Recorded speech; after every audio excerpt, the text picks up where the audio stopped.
Magandang araw mga kaibigan. Bigyan natin ng reaction opinion itong post ng Pinoy Trending. Pahayag ito ni Secretary Rimulya. Itong nangyayari na sunod-sunod na patayan sa ating bansa. Excuse me ha.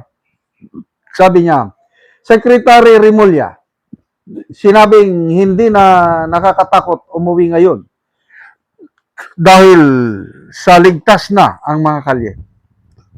Ipinagmalaki ni DILG Secretary John Vic Rimulya ang naging resulta ng kanilang pagsisikap na gawing ligtas ang bansa.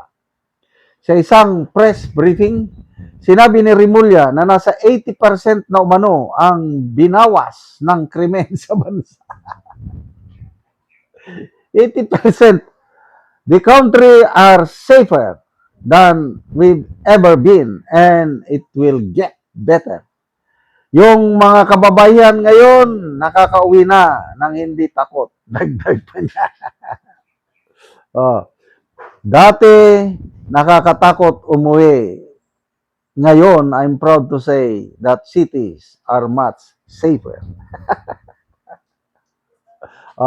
Well, karapatan ng isang secretary na mag-announce sa pinapaniwalaan niyang nagampanan niya habang nasa tungkulin.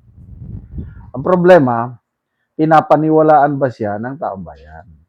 Yun ang malaking question. So, tingnan natin ang nag-react, 98,000 ang nag-react. 82,000 ang tumatawa. 13,000 ang galit.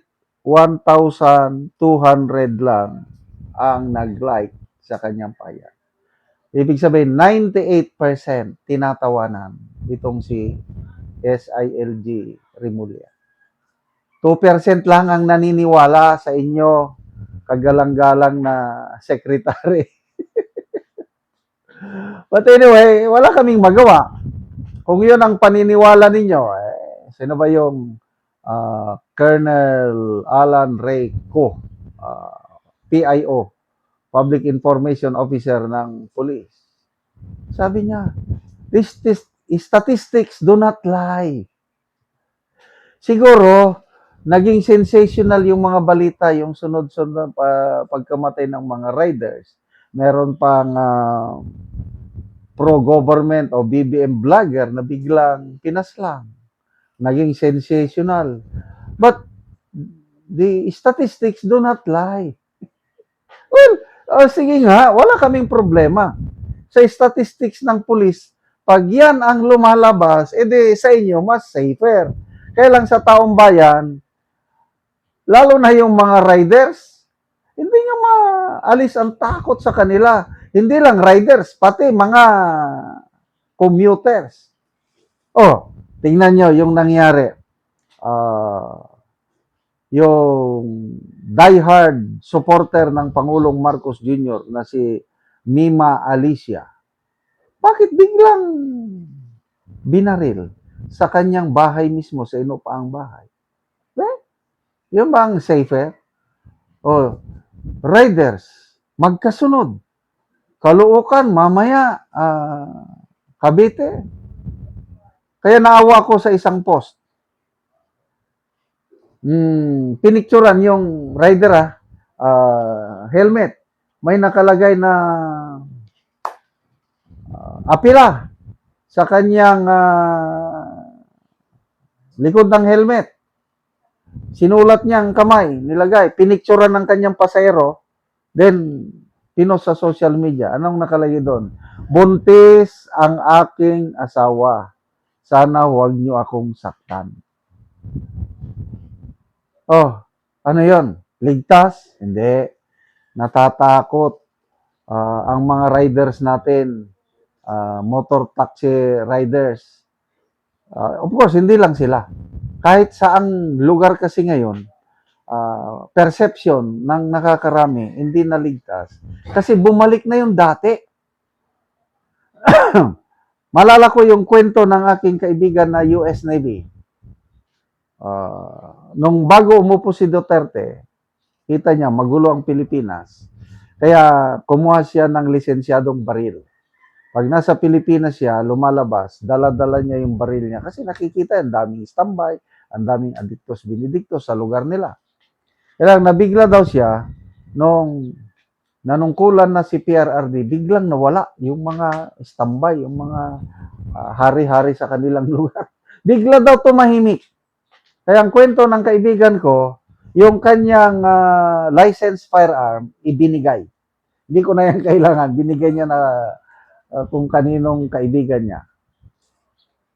Ganon ang pangyayari panahon ni PRRD. Kaya pati ang mga riders mismo nagsasabi, mas safety panahon ni Rodrigo Duterte. Bakit? Takot ang mga, ikaw pa naman pagsaba na, I will, yun nakita, sige. Hindi natakot sila. Ngayon, pagbigyan nyo na yan.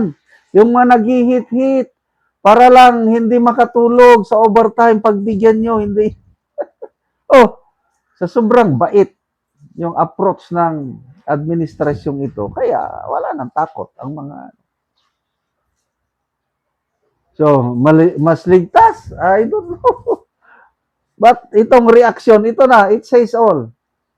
Ulitin ko 98,000 ang nag-react.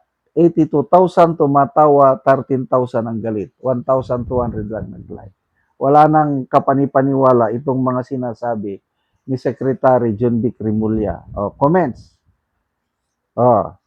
Mitch Maldita, natutulog pa yata ito sa pansitan. Hoy, gising, ulol, safe sa imong mata. Sir, itry mo mag-commute everyday without bodyguard ha, then update. Sila kasi, lumalabas with bodyguard. Nakasakyanan. Paano yung ordinaryong tao?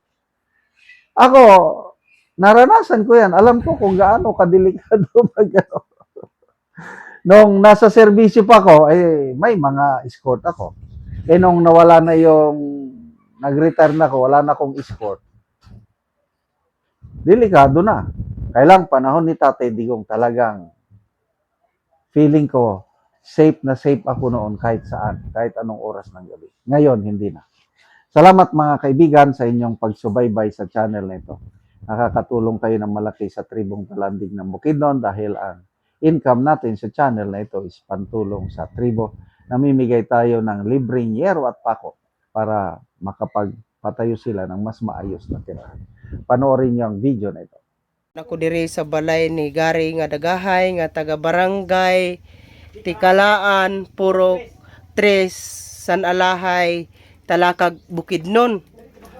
So muna ni ang itsura sa iyang atop.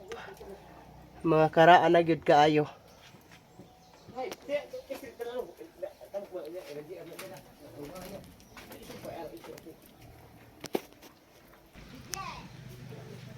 Talas ani ako nang nagkaulay sidan. So muna ni ang hero nga gihatag nga napulo ka buok nga digis. Og muna ni ang itsura sa gawas nga bahin sa ilang balay.